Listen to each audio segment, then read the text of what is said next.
Throughout that time, I have three older brothers. They've been born in all different parts of this country, but I was born in Bartlesville, Oklahoma in 1981.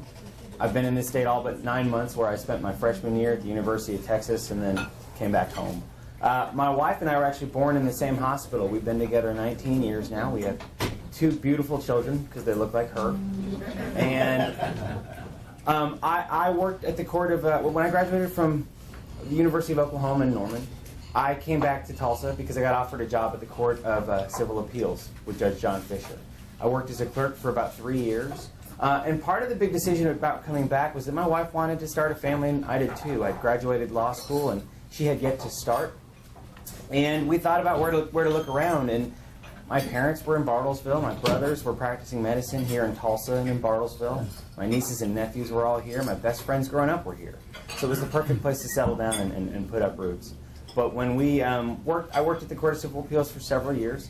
I loved the job. I wrote appellate opinions on the civil side of things. So I took the next job that had the most similar experience. I went from civil appeals clerking to criminal trial work because I like to make sure I don't know anything when I start a new job.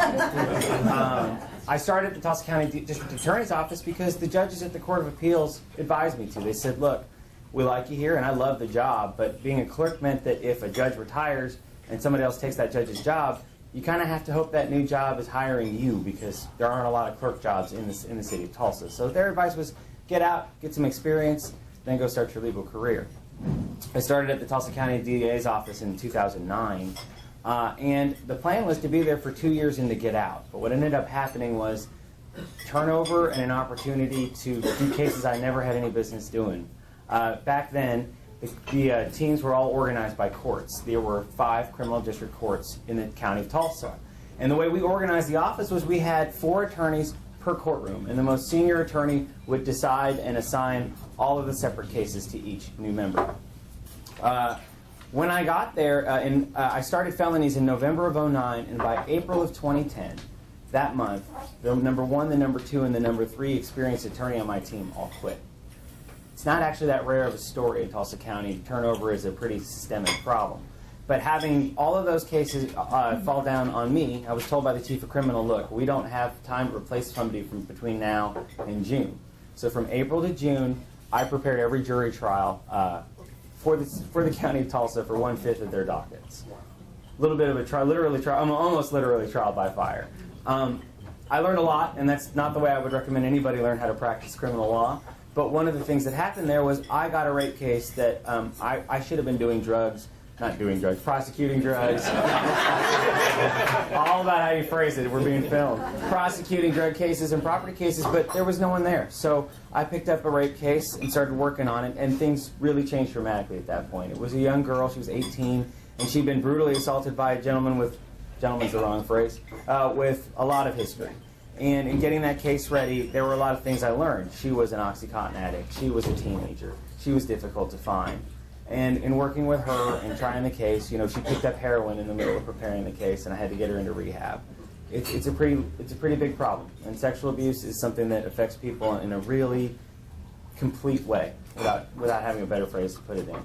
When I finished with that case, I got the minimum. I got 20 years on that defendant, and I was disappointed. And I spent the next several years trying to think about how to fix that wheel.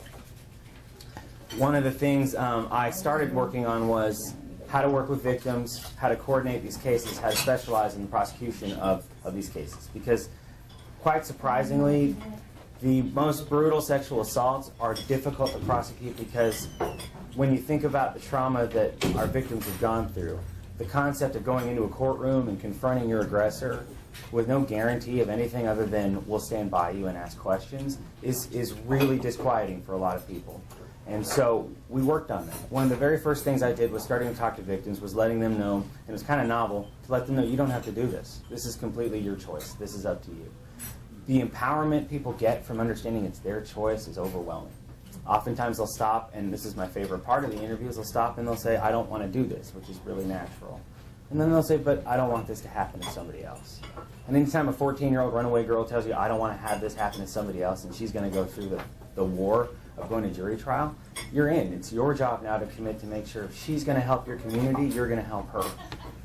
The big push from that was realizing that out of 25 of us who work on the felony floor, I'm not going to find 25 prosecutors who can have a conversation like that, who are going to have the passion and the energy to pursue those cases, which is fine. There are very few hospitals, there are very few law firms that have people that all want to do the same thing. So then I started on the idea with Mr. Harris, who had hired me, of changing the structure of the office and working toward what was called a vertical structure. It was a little novel at the time and nobody wanted to do it, but when our current DA won election, that was the first thing we implemented, was my plan for a vertical structure. Instead of being generalized and having 4 prosecutors in each courtroom, what we did was we broke them down into disciplines: homicides, robberies, child crisis, and something I started called the Special Victims Unit, which dealt exclusively with rapes, sexual assaults, and domestic homicides. The year before we started this vertical structure, I had most of the verdicts in the courthouse for sexual assaults. Of those verdicts that qualified under our team before we had one, we had 8 verdicts, 8 actual cases go all the way to verdict, which means about 32 that were prepped for trial and about another 100 that were pled out. Fast forward to our very first year as a team, I didn't have to hire one person, I didn't have to give one raise, we didn't get one penny of grants. We just moved the pieces on the chessboard into these teams, and we saw 32 verdicts in our first year. Judge Wallet judged 2 of those, actually. Her first trip back on the bench, she had to sit through my trial, so I apologize. It was a pleasure. Seeing something, and this group's going to appreciate it the most, looking at government, working in government, seeing a problem and asking yourself for 4 years, why do we do it that way? Can't we do it better?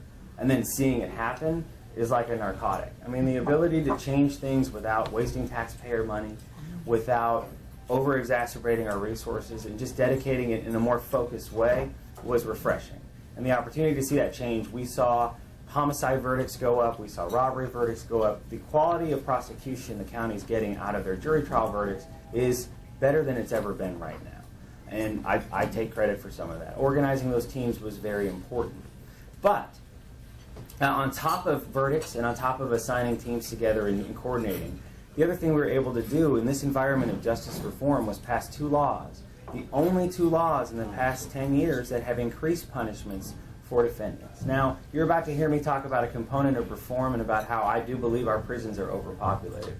But I think everyone in this room will agree that if we're going to increase sentences and punishment, it should be for people who violate women with objects, and it should be for people who violate women who are unconscious or intoxicated. Those are the 2 laws we passed in the middle of this environment. That's what a team can do.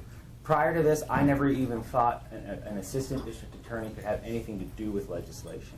But based on a case we had that we lost on appeal, we were contacted by the legislature, and I worked closely with Scott Biggs, and we were able to literally write and author 2 laws and get them passed. The first law with 0 opposition on the floor, and the second law, I think we had 3 nay votes. I'll take it. That's a pretty good consensus in this environment. I was so satisfied with that experience. Part of why I was trying to work so hard to build that team was because early on I realized that the burnout and the cycle of prosecuting 10 to 12 cases a year can be pretty exhausting. You know, when your average TU law graduate graduates with $85,000 in debt, and your starting pay for a prosecutor, it got bumped up for the first time last year, is $42,500. You've got an applicant pool of attorneys who don't do arithmetic or are there for something other than the money, right? And that's fine. It's just, and we can do that for 4 or 5 years, but after a while, life starts, and people want to live their life and start dedicating things to their children and their family like they want to in their community here. We have to find a way to help those prosecutors strike a balance, to still do the good work they're doing while still having some financial ability to stay and serve their community. We're never going to be rich as prosecutors, and they understand that. But they're never going to get to put rapists and murderers and bullies away anywhere else in their job with their legal degree. And that's the big draw of the Tulsa County District Attorney's Office. Part of why I wanted a team so badly was because I knew that, I felt like I was pretty good at this, and if anyone knows me, that's an understatement. I'm pretty impressed with how I do in front of a jury, but so far the juries are in agreement. But what I'd say is, I wanted out. I wanted the ability to not be so busy, and I knew that if I left, no one would be doing the work. But by the time I was ready to leave, there were 4 people who did it the way I trained them to do it. Some of them do it better than I ever thought of. Better than I thought of. They're coming up with new ideas now.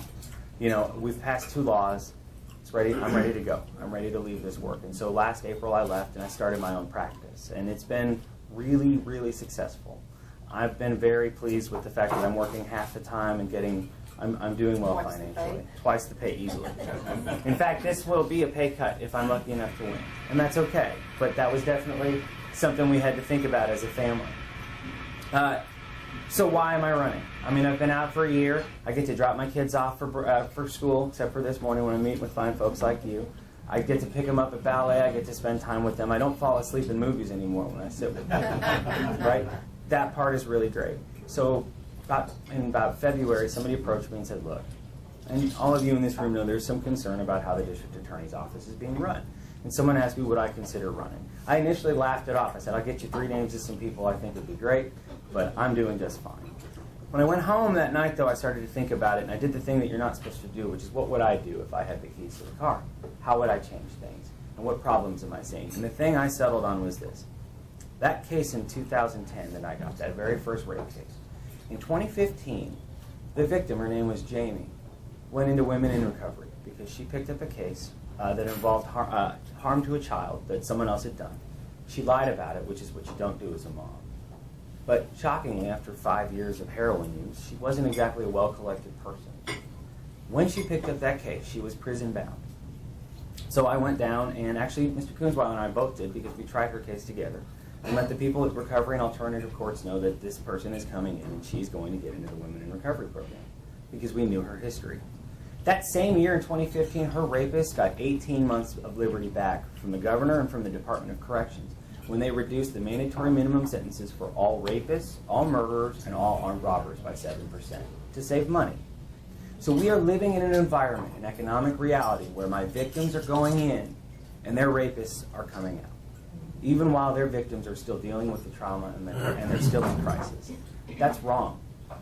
I can't label that. I can't say that's conservative or liberal or smart or dumb. It's wrong. And that's upside down. That's the exact opposite of what we're trying to do, and that's the exact opposite of what any prosecutor hopes to do. And it's time we take a step back and step away from intentions and what we want, because we all want public safety, and start to ask, how are we going to achieve that goal? And that, to me, is the most important centerpiece of how this works. The district attorney's office is the lead funnel into that pipe of the Department of Corrections. We decide who separates ourselves from citizens and offenders. We decide what that population of the Department of Corrections is going to look like. So you have some numbers behind the stat of people going in and coming out. In 2016, we had 500 fewer arrests than we did in 2011, and yet we filed 2,000 more felonies and 500 more misdemeanors. Out of 7,000 cases filed, they had 2,000 more felonies and 500 more misdemeanors. Now, that's not 2,000 serial murderers and rapists we forgot about. That's what you would call low-hanging fruit. These are people who traditionally wouldn't be charged, would be charged in city court, might be diverted to an alternative program. But in this case, we filed it. And not surprisingly, for the first time in 2017, we're seeing a 23% uptick in receptions from Tulsa at Lexington, meaning we're sending more people to prison. It's staggering when you think about the fact that I grew up in Bartlesville, like I said, population of 31,000 people. We're proud Bartians. We're the 12th biggest city in the state of Oklahoma. But does anybody know what the 13th biggest town in this state is? At who said it? Judge Wall. 31,000 Oklahomans currently occupy the in-custody population of the Department of Corrections, making them the 13th biggest city in this state. I just don't think that's how bad the crime is in this state. I don't think our fellow Oklahomans are criminals to the tune of being our own 13th biggest city. If you count the out-of-custody, probation, halfway house, and waiting transport population of prison, of the Department of Corrections, you're at 64,000 human beings in the state of Oklahoma. That's the 7th biggest city in this state. We're doing something wrong. And we've been doing it wrong for probably about 30 years now. And I'd say this, people say, well, putting people in prison means we're removing a problem. And I don't disagree. The thing is that we can't afford to incarcerate the way we are. We're at 113% capacity. Next year, the Department of Corrections is asking for $1.9 billion to build 2 new medium security prisons and to continue operating under their $800 million budget. We barely have schools running right now. I mean, this is a time to really sit down as Americans and think about what our budget priorities are. I've always thought of a budget as a priority of moral doctrine here. What do we prioritize with our effort and our resources in our community? And I can tell you, being number 1 in incarceration and being last in education are not coincidences. And I'm not saying that you elect me and I can turn that all around tomorrow, but we need to start thinking about what the philosophy of our leaders are toward changing those numbers. And do we, as a community, believe it's our role to affect that number and to have a difference? Now, I'm saying all this to say, 30 years ago, the option to say there are too many people in prisons was to say, well, then let's just let them out. Let's just put them on the street. I mean, they've made choices. They've been arrested by police officers. They're adults. People have to have consequences, and I don't disagree with that. But understanding that to every man with a hammer, every problem is a nail. For 30 years now, the only hammer we thought we've had is prison. When I started in 2009, women in recovery had just begun, and I myself laughed at the idea. I thought, let's see how this works. Drug-addicted, prison-bound women who have had no history of rehab, and we think they're suddenly going to be able to turn it all around just because they're looking at 3 years in prison. But what we found was after, I'm willing to listen to information and data as much as any other person. Today, George Kaiser Family Foundation's Women in Recovery program has a 3% recidivism for their graduates. This room doesn't have a 3% recidivism rate. Understand how successful that is. With all private money, they do housing, job training, education, and family reunification counseling, something that is so crucial to our community. And they turn around and say, look, here's the $20,000 you were going to spend as a public on housing this person. And I'd love to take that and give 4 teachers raises instead of deal with housing people in a jail who are learning from the wrong peer group, all the wrong skills, and coming back out with nothing, no ability to rebuild themselves. And think about this. George Kaiser Family Foundation and the Community Service Council of Tulsa, they're no dummies. They wanted to use their money to build a program that would take their dollar and spend it as far as they could. So it's not surprising to hear that women in recovery are largely mothers in recovery too, which means for every one of those 97% women that they help restore a pathway to citizenship, they're restoring families. They're keeping kids out of the system, a system that for 50% of the children who come out of our system and age out end up homeless by the age of 18. Removing bad parents from kids is only the first step. It's certainly not the final solve on that issue. The great thing about intermediate programs and alternative courts is it gives us a chance to restore people. Nothing could be more conservative than making sure we don't ask more from a defendant to pay back to society than they owe. We want to make sure that the debt we put on them it matches justice. And in this instance, we have programs that are so much different than, if we were in Pawnee, if we were in Skytube, God bless them all, the issue would be a lot harder. But here we have programs, we have financing and funding, and we have the ability to reach in from private money and see success that can outpace prison every day. And at the same time, get a much better return on investment. I mean, $0 out of the taxpayer coffers is a whole lot better than $20,000 a year to see somebody come back and cycle through the system just like they have been. So we have to have a change. We have to have an alternative. And the question is this: how do we achieve that? There's no one set solution. There's no magic bullet. But it's about ideas. The interesting thing about this group, this is the 9.12 group, and the philosophy is to think about how we were as a nation on that day. But what I want you to do is take a moment and remember that on September the 10th, George W. Bush, from election to September the 10th, was thinking about Social Security surpluses and lockboxes. No one knew what was coming. As we look ahead for Tulsa County, what it is we're going to do, the person you elect as a district attorney, it's not so much the problems that we've faced as much as what we have in front of us. And what's the philosophy? What kind of leader do you need? What I'm proposing is you need somebody who's willing to come in, who has the experience of working in that office. I've worked for 2 administrations. Who has leadership ability in managing prosecutors. I've managed and trained prosecutors through 2 separate systems, one of which I set up. And you need somebody with the energy and the enthusiasm to put forward new ideas and to make sure that they work and abandon the ones that don't. We face a lot of issues. One of the biggest issues coming up in law enforcement all over this country is how prosecutors and police officers are going to deal with use of force and officer-involved shootings. All I can say is this: there needs to be a more formalized procedure than what we have now. Not just here, but all over the country, in order to make sure that the community has faith in decisions to charge and not to charge. And what I would propose is requiring the prosecutors, and there's only 2 right now, and I wouldn't grow it by much, but the prosecutors in charge of reviewing use of force charges would be required to attend use of force training. Why not? As a rape prosecutor, one thing I learned early on was some of these things don't tend to make sense on first impression. The first victim I met with, who couldn't put together a sequence of what happened, even though she was clearly there, was confused. The second one, I thought, well, that's weird. By the third one, I started thinking, well, maybe this is something that happens when people are experiencing trauma. So our team went to the Tulsa University and spoke with Elena Newman, who is the head of their neurobiology research lab, and asked her if she would help us kind of explain the process, and if she would help volunteer as an expert, so when we needed to explain sequences. And something she told us was about post-traumatic stress and about trauma. She talked about something called the limbic system, which is sort of your system that engages whenever there's trauma or fear involved, and it causes these chemicals called ketocalamin to flood your limbic system. I did not know this, but in speaking with her, something she told us was if you think of a sequence of events and you're writing a story down of things that happen to you, you're going to write them in order, in the chronology that they happen. What ketocalamin do is they help you do the flight, fight, or fear response. This is why mothers with kids under cars can lift it up all of a sudden.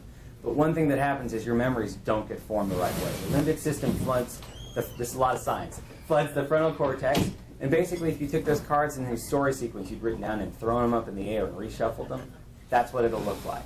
When she explained that to me, it suddenly locked in. All those victims I'd spoken to over the years who remember what happened but not when, remember that this happened but not that. Suddenly it all makes sense. And what we were able to do with Elena Newman is have her on staff, well, not on staff, but she's available. She doesn't charge us because I told her we can't pay her. But I said, I need you to prepare a presentation for the cases we have that we file where we have victims who have these limbic system issues, and explain to my juries for free how it works. And the free part was the key part, because we certainly couldn't afford an expert for every one of these trials. And Dr. Newman has testified at, I believe, 4 trials now for Tulsa County. What we see in that education is how things change. Now, let's go back to one more recent incident. When we have officer-involved shootings, oftentimes there's video on CNN by the night of, before charges ever come out. The thing is that we can all look at that video and have different conclusions. But what we need are people who study this, who research this, who have experience in this. Because much like those victims who've experienced sexual assault or soldiers who experience combat, you really don't know what it's like until you know what it's like. And I can say this, I know many police officers, many of them are good friends of mine. I've never had a gun pointed at me outside when I'm trying to help somebody. I've never been attacked. I've never had to try and arrest somebody.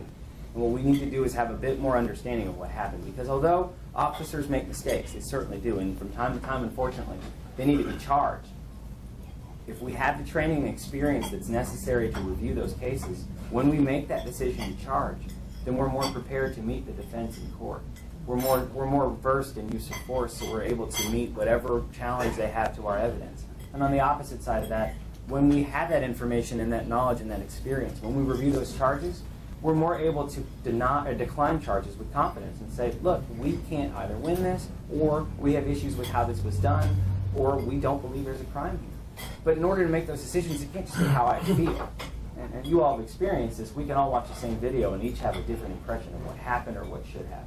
That's where research and science and data come in. And that's what we need to do. It's what every community needs to do in order to better evaluate these charges. And to guarantee there's confidence whenever somebody declines a charge or approves a charge, that the community can have some share of confidence in that decision. It's not just a gut feel. There are a lot of other improvements I could talk about, but just to put it this way, the key to avoiding turnover. In this instance, the felony division of the Tulsa County DA's office has 25 prosecutors. In the felony division. There are other divisions, but I'm going to focus on my felony people. That's where I have the most experience. Since 2014, 28 attorneys have resigned from the Tulsa County DA's office. That is a picture that needs to turn around. If you have full rotation within one term, then there's not a lot of institutional knowledge by the time somebody else comes in. There's not a lot of time for training. I propose that when you file 2,000 more felonies than your predecessor, that might be explaining some of the burnout. Another factor you all want to pay attention to is the number of prosecutors who have left this community, who are still prosecuting for the state of Oklahoma and neighboring counties, who still live in the city of Tulsa or in the county of Tulsa. There's a morale issue going on at the Tulsa County DA's office as well. And I've kind of equated to this. When I signed up for this, I wanted experience. But what kept me around was the bad guys.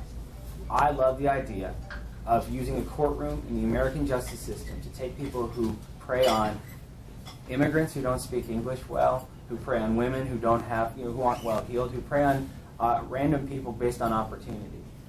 Nothing is more satisfying than taking a bully and a sociopath and putting them away from the rest of us. And that is the primary function of the Tulsa County District Attorney's Office.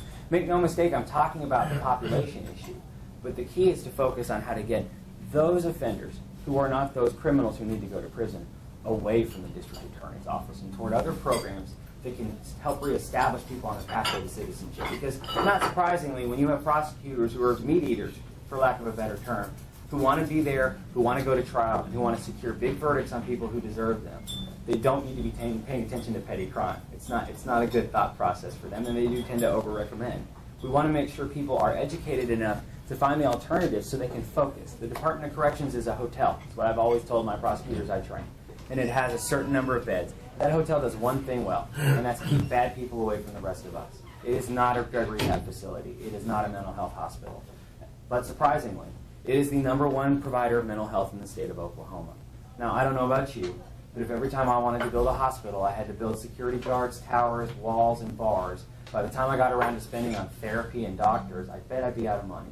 And not surprisingly, so is the Department of Corrections. This is not how we need to treat this problem, is sort of my point. But what I'd say is we need to get creative about how we divert people. And we need to focus. And you need a prosecutor and a leader with the experience to make sure we maximize the verdicts here, to keep people away from us, while making sure that the vast majority of offenders who are charged have an opportunity to return to society and hopefully be paying taxes, hopefully have a job. And I'll give it to you as one more example, and I'll let you start out. I'll field some of your questions. I recently had a client, a young man who's 19 years old. He was arrested in a car with 3 other juveniles. He had 2 bags of marijuana. That's a crime. That's illegal. He's an adult, and he needs to suffer some consequence and realize you don't do that. But I want you to think about the discretion and the charging. Where do we really want this young man to be in 5 years? Because he was charged with felony possession with intent to distribute a drug. Now, that's the drug dealer statute. And sure, technically, he is possessing marijuana with the intent to distribute it to his 3 friends. And they're juveniles, so that's not good either. But he's 19. His friends are going to be juveniles. And the question is, what are we doing for the next 5 years? Because if we charge him with a felony, and we put him on felony probation where he's not even convicted and can get it expunged, that's usually 3 to 5 years.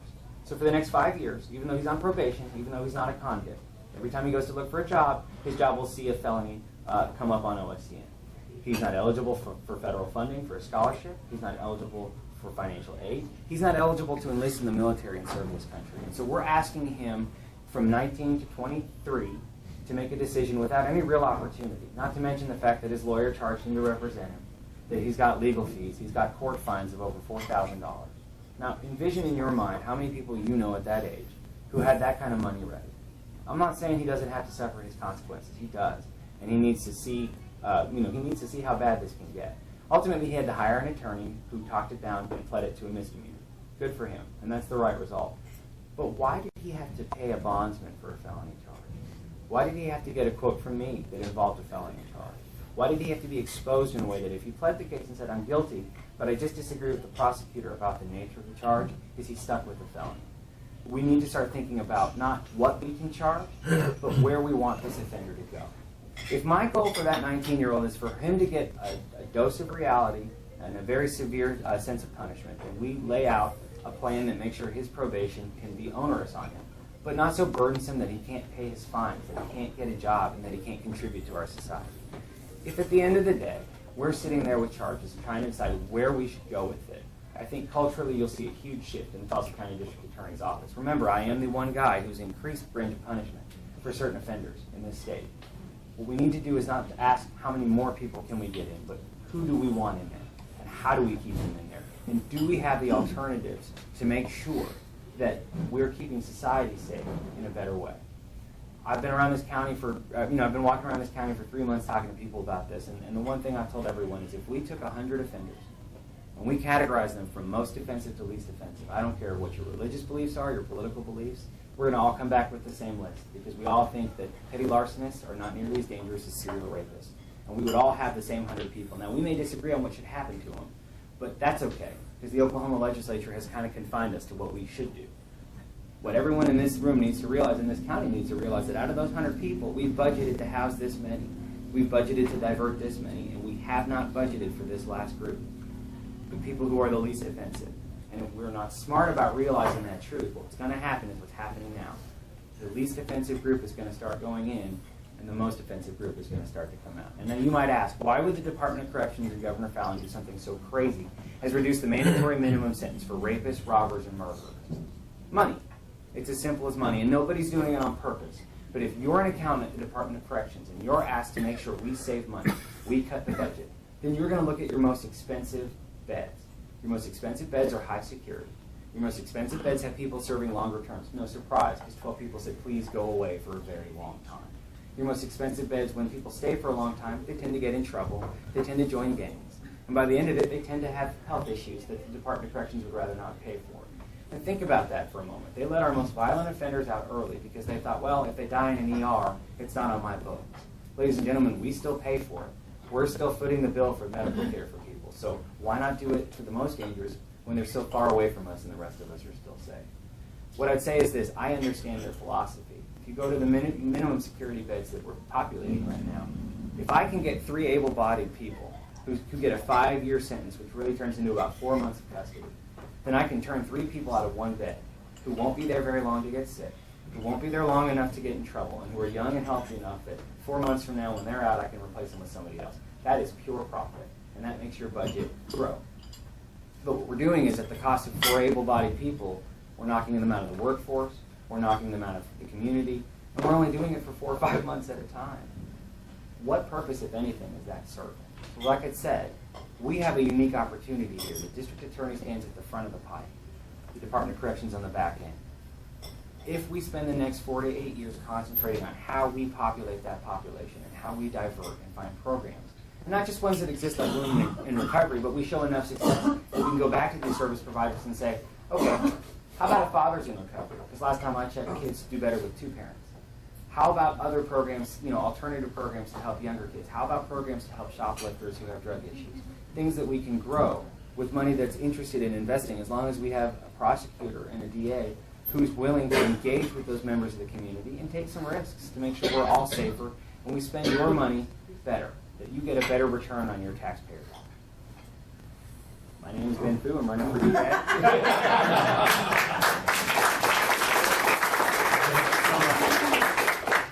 Please. One of the major complaints that we have heard over and over again is that the district attorney's office doesn't get enough money. And I don't know how much control you have over where your money comes from and all this. If you could suggest to legislators, I think this is really their bailiwick, not yours. What kind of changes would you ask for? So the question was about funding and how I would contact the legislature to get more money. I'm just going to be blunt with you. It ain't coming. Okay, I don't have 3/4 of the legislature in my pocket if you vote for me. That's not going to happen. And to be honest with you, every time we grow the pie to the Capitol, it gets cut up between the other 24 district attorneys. And not surprisingly, Oklahoma County and Tulsa County have one opinion on how things should be calculated, and every other county has a different philosophy. So your average prosecutor starting out in Claremore or Wagner is going to make more and do a lot less. Instead of 10 trials, you might have 2. And you're going to be making about $10,000 more a year than your counterpart in Tulsa. So not surprisingly, a good number of the people who leave this community go to parts elsewhere to do the same work. But I have a novel idea. We live in a community that has way, way, way more money than Pawnee or Claremore. And it's time to have a little bit more of a drawbridge moat mentality when it comes to how we fund our local law enforcement.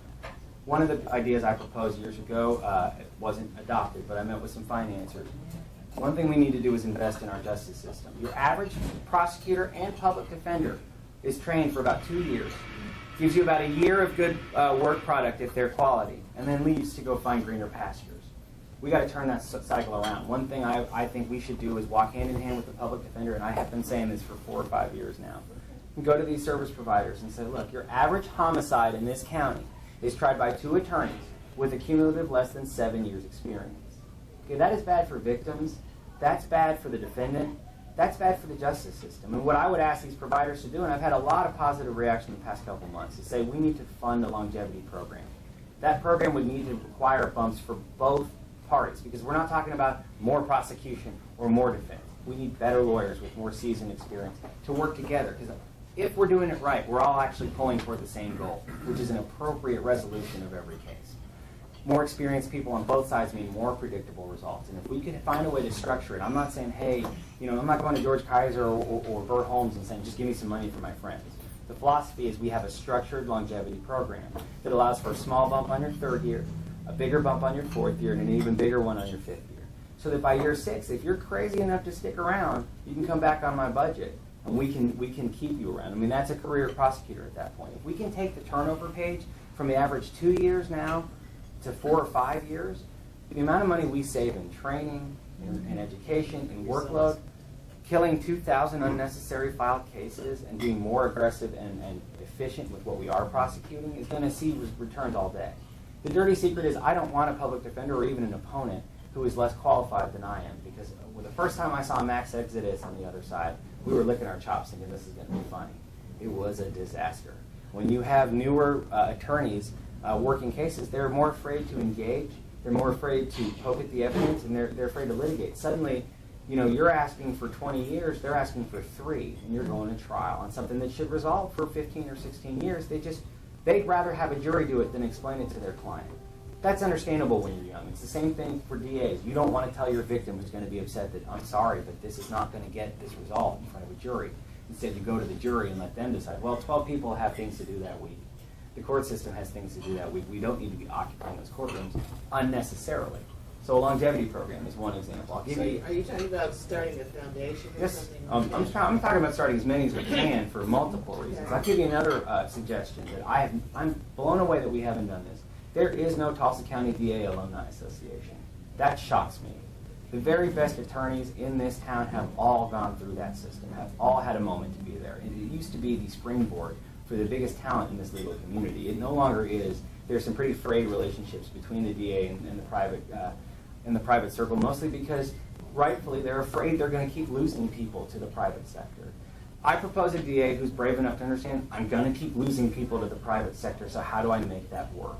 A DA who the first time he interviews a new applicant says, I'm going to spend the next 3 years trying to convince you that this is what you want to do for the rest of your legal career, but I'll tell you what, if at the end of those 3 years you've given me good work and you don't want to do this for your career, tell me where you want to work. Because your DA should be able to pick up the phone and say, I've had lunch with that person in the past 4 years.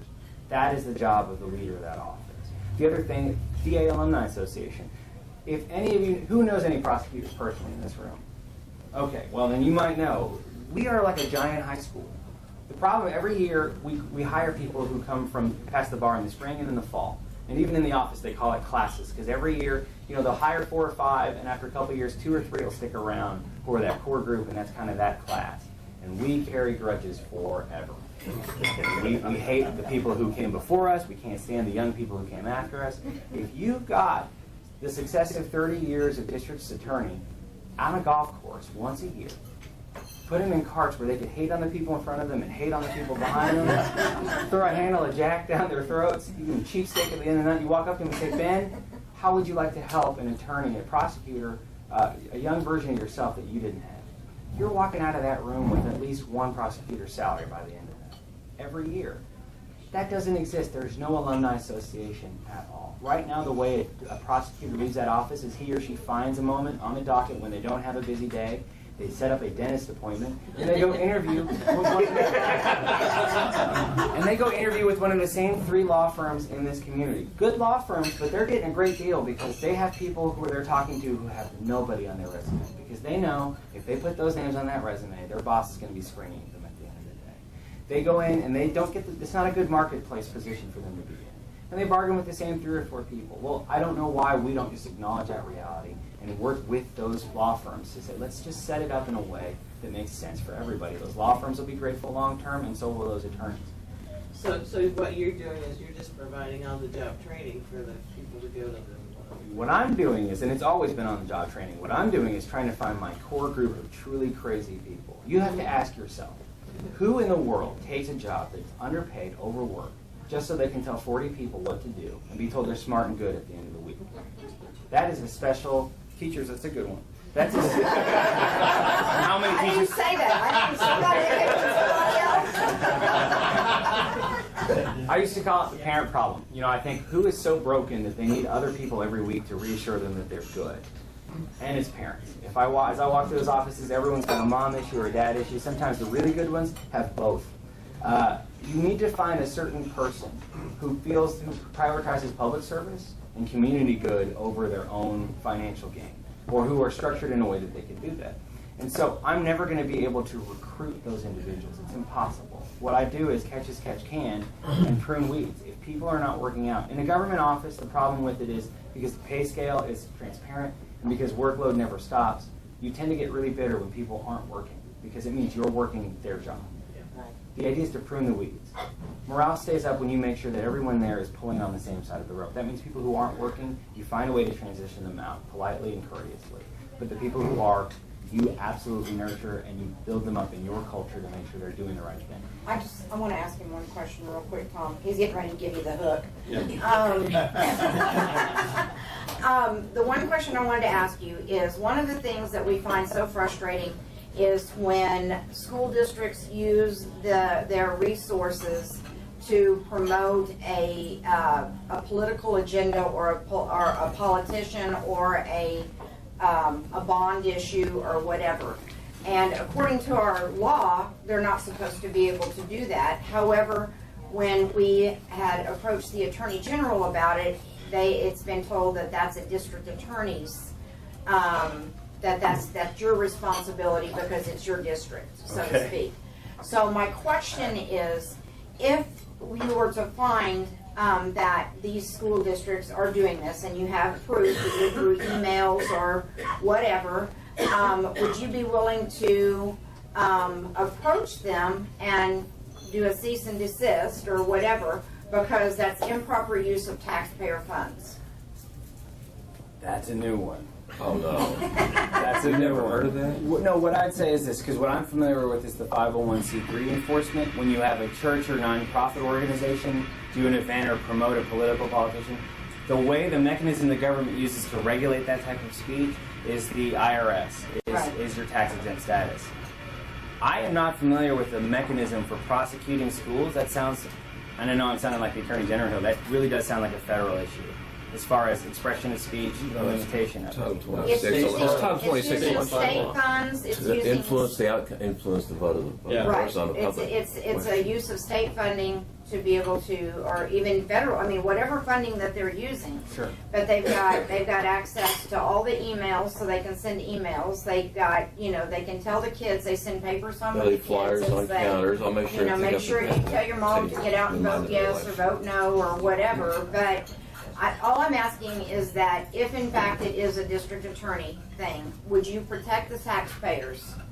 What's the violation of Title Would you 26? uphold the law? It's state Yeah, law. I mean, if we have electioneering issues with people directly promoting politicians and violating the law, then and it's brought to me, I'm going to do more research on how that mechanism works. I'm sorry, I'm just that That's guy fine. who's like, I That's need to know fine. how. 'Cause we can Everybody's say, going to get the same question, Sure. so just understand well, it's a that. good question on like, this is a violation of law. The next question is, well, how is that violation enforced or regulated? And that's Right. the second part. If somebody's breaking the law, it needs to be stopped. Right. Me telling you that I'm the person to do that without knowing that would be reckless. Right. No, I So understand. I genuinely but don't. I'm There's not something familiar to, with it. bathroom reading. We'll take a I'll be sure to take a look at it and hopefully get a response. Okay. It's I'm gonna- state law. I have one very short question. Yes, sir. And that'll have to be the last one. Who are your opponents, and what do you need to do to win? Thank you so much. Opponents are the current incumbent Steve Kunzweiler. He trained me. He's a good man. He's got a good heart. I just don't think he's the man for the job right now. Tammy Westcott, who also declared recently, she's a Republican, and myself are running in the June 26th primary. There's a Democrat who's declared. What I'd say is this. Of course, I'd appreciate your vote and your support. For any of you in this room who hear this message and think, yeah, that's kind of what we need, and this may be the guy to do it. We need money. Obviously, we need money, and we need votes. We need workers, and we need volunteers. In this instance, what I'd say is we're thinking it's about a $200,000 to $250,000 race. It's not cheap because it's countywide.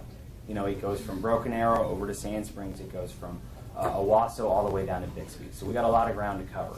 I will say this. In March, we raised $50,000. So our campaign is going really well, but we have to keep the momentum up. And what we need is energy, because I'm not the first guy to say maybe we should cut the bread before we sell it. But we need the momentum and the energy to sell this idea. If we believe in it as a community and we think now's the time, I think now's the time too. And I'll stop with this. My daughters are 10 and 7.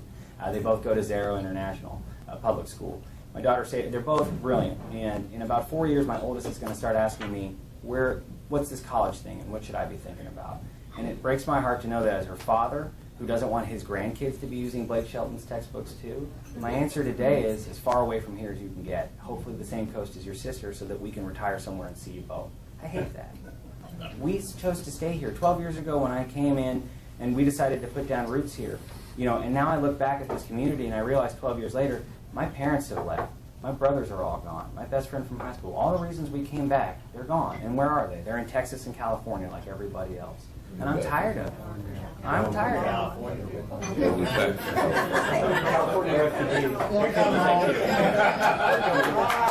it.